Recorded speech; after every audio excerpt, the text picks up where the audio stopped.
जी अस्सलाम वालेकुम वरहमतुल्लाहि वबरकातुह। तो आज आपका शुरू होने वाला है लेसन नंबर 3, हड़प्पाई तमद्दुन, दी हड़प्पन सिविलाइजेशन। देखिए आज से 5 से 6 हजार साल पहले की बात है ये जो हम आज पढ़ने वाले, इतनी पुरानी बात आज हम पढ़ने वाले हैं। उसके बारे में पता कब लगा? ये ज्यादा पुरानी नहीं, ये तकरीबन 100 साल पहले की बात है, जब यहां अंग्रेज थे।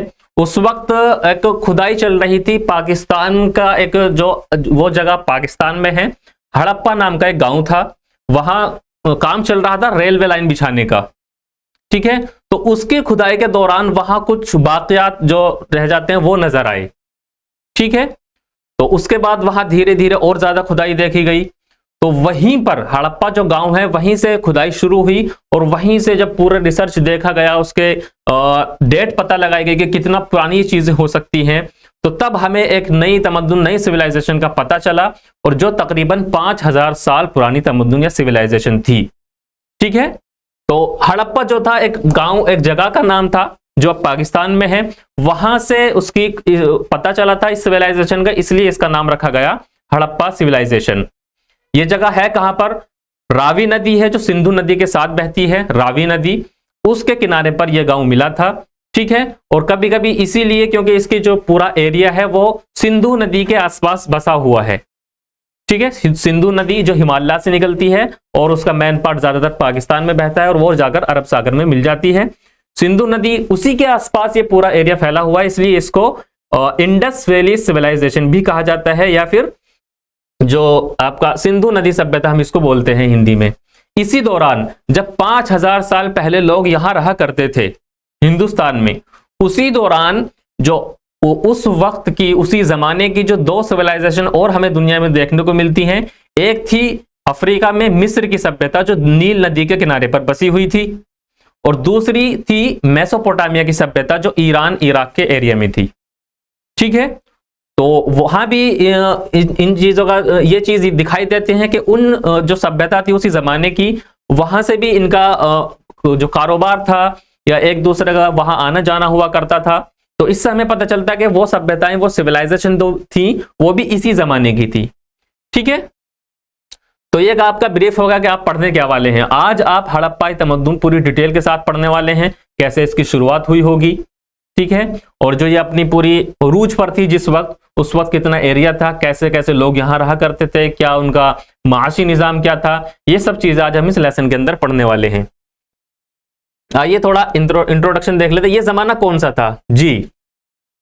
इस जमाने को हम कहते हैं तांबा पत्थर का जमाना, या फिर इंग्लिश में बोलते हैं चैल्कोलिथिक। तांबा पत्थर इस जमाने में ज्यादातर, सबसे ज्यादा जो इस्तेमाल हुआ करता था वो तांबे का और पत्थर का इस्तेमाल हुआ करता था। ठीक है, इससे पहले का जो जमाना था वो खास तौर पर पत्थर का जमाना था, जब धातु की मालूमात इंसान को नहीं थी। वो सारे औजार वगैरह, बर्तन वगैरह अपने सब पत्थर से बनाया करता था, मिट्टी से बनाया करता था। ठीक है, देखिए पिछले बाब में हमने ये पढ़ा कि लोग पत्थर के बने औजार, हथियार इस्तेमाल किया करते थे। बाद के इंसानों ने धातु का इस्तेमाल शुरू किया।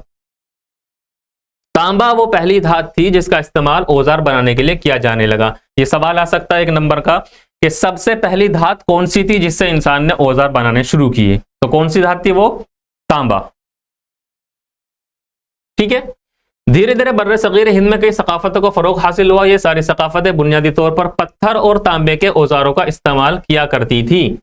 ठीक है, इसलिए इस मरहले को तांबा पत्थर के जमाने के तौर पर जाना जाता है।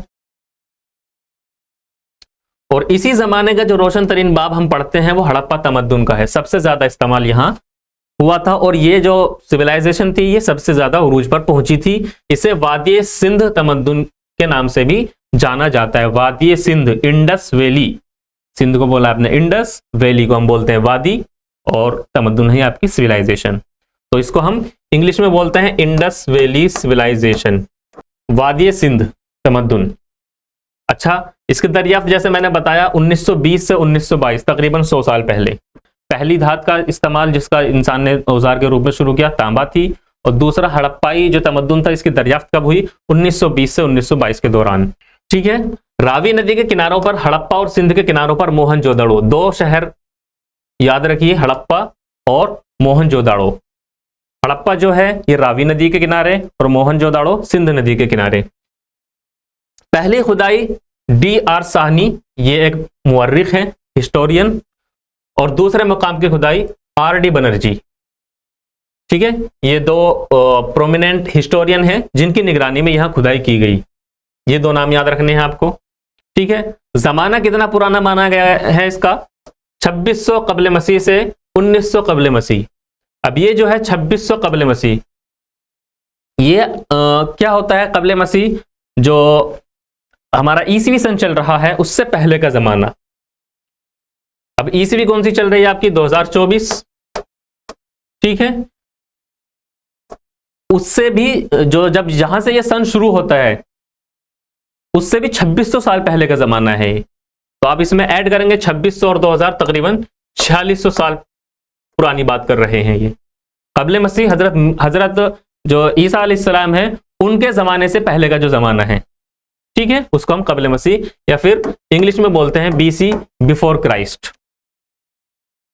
ठीक है, ये दुनिया की सबसे कदीम तहजीबों में से एक है। इसे कभी कभी वादी सिंध तहजीब के तौर पर भी जाना जाता है। ठीक है, क्योंकि ज्यादातर बस्तियां वादी इसके सिंध नदी के किनारे दरियाफ्त हुई हैं। और हड़प्पा तमद्दुन क्यों कहा जाता है?